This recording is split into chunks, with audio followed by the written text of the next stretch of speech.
Hello friend, જય શ્રી કૃષ્ણ, સીતારામ. હું છું ટીનાસ કિચનમાં આપ સૌનું સ્વાગત છે.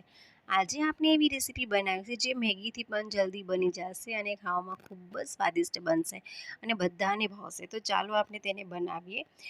ટમેટો સોસ છે, ઝીણા સમારેલા ટમેટા છે, ચીલી ફ્લેક્સ, ઓરેગાનો, ઝીણા સમારેલા કેપ્સિકમ, ફન ફૂડનું વેજ માયોનીઝ લીધું છે, કાકડી છે, ઝીણી સમારેલ ચીઝ છે અને મસાલા વેફર છે. હવે સૌપ્રથમ આપણે એક બાઉલ લેશું.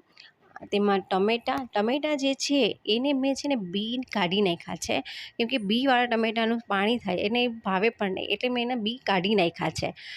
પછી તેમાં કેપ્સિકમ અને કાકડી એ ત્રણેયને મેં પહેલેથી ચોપ કરેલા છે ઝીણા ઝીણા. પછી તેમાં નાખીશું આપણે ફન ફૂડનું વેજ માયોનીઝ 1 ચમચી. આ ફન ફૂડનું વેજ માયોનીઝ નાખવાથી તેનો ટેસ્ટ અલગ આવે છે અને આપણે પીઝામાં ને એમાં જોઈએ છે કે એ નાખેલું હોય છે તો બહુ જ ટેસ્ટી લાગે છે. એટલે 1 ચમચી તેમાં એડ કરીશું ફન ફૂડનું માયોનીઝ. એ મિક્સ થઈ ગયું છે. હવે તેમાં જરાક મીઠું એડ કરીશું. મીઠું જરાક જ એડ કરવાનું છે, કેમ કે થોડોક ટેસ્ટ આવે એના માટે. મીઠું એડ થઈ ગયું છે. હવે આપણે તે એક પ્લેટ લેશું. એ પ્લેટમાં મસાલા વેફર છે, બાલાજીની મસાલા વેફર છે એ લેવાની છે.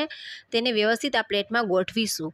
આ બધી વ્યવસ્થિતને ગોઠવી લેવાની છે. જો તમને મારી આ રેસીપી ગમે તો લાઈક કરજો, શેર કરજો અને સબસ્ક્રાઈબ કરજો અને આ જરૂરથી બનાવજો.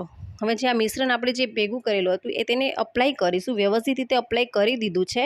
ત્યાર પછી આપણે જે ચીઝ લીધું છે એ પણ વ્યવસ્થિત રીતે અપ્લાય કરવાનું છે. ચીઝને બહુ જેમ આપણે પીઝામાં અપ્લાય કરીએ છીએ એવી રીતે ચીઝ જેમ જાજુ હશે તેમ આ ડીશ તમને મસ્ત લાગશે અને ખાવામાં પણ ખૂબ જ સ્વાદિષ્ટ લાગશે. તો ચીઝ જે છે એ વધારે નાખજો, કેમ કે ચીઝથી આ રેસીપી બહુ જ સરસ લાગશે અને ટેસ્ટ પણ બહુ સારો આવશે. જો તમને આ રેસીપી ઘરે બનાવો તો મને જરૂરથી કોમેન્ટ કરજો કેવી બને છે. ત્યાર પછી તેમાં આપણે સોસ એડ કરવાનો છે અને સોસને પણ આવી રીતે જેવી રીતે ચીઝ આપણે અપ્લાય કર્યું એવી રીતે સોસ એપ્લાય કરવાનો છે. સોસ અપ્લાય થઈ ગયો છે. હવે તેમાં આપણે જે ચીલી ફ્લેક્સ ને ઓરેગાનો એ પણ આપણે થોડા એમાં નાખીશું. જો ફ્રેન્ડ મારે વિડીયો ઘણા લોકો જોવે છે પણ સબસ્ક્રાઈબ નથી કરતા, તો પ્લીઝ તમે સબસ્ક્રાઈબ કરજો અને આ રેસીપી તમે ઘરે જરૂરથી બનાવજો. ખૂબ જ સ્વાદિષ્ટ લાગશે. તો મારી રેસીપી જોવા માટે બેલ આઇકન પ્રેસ કરજો એટલે તમને જલ્દીથી મળી જશે. Thank you.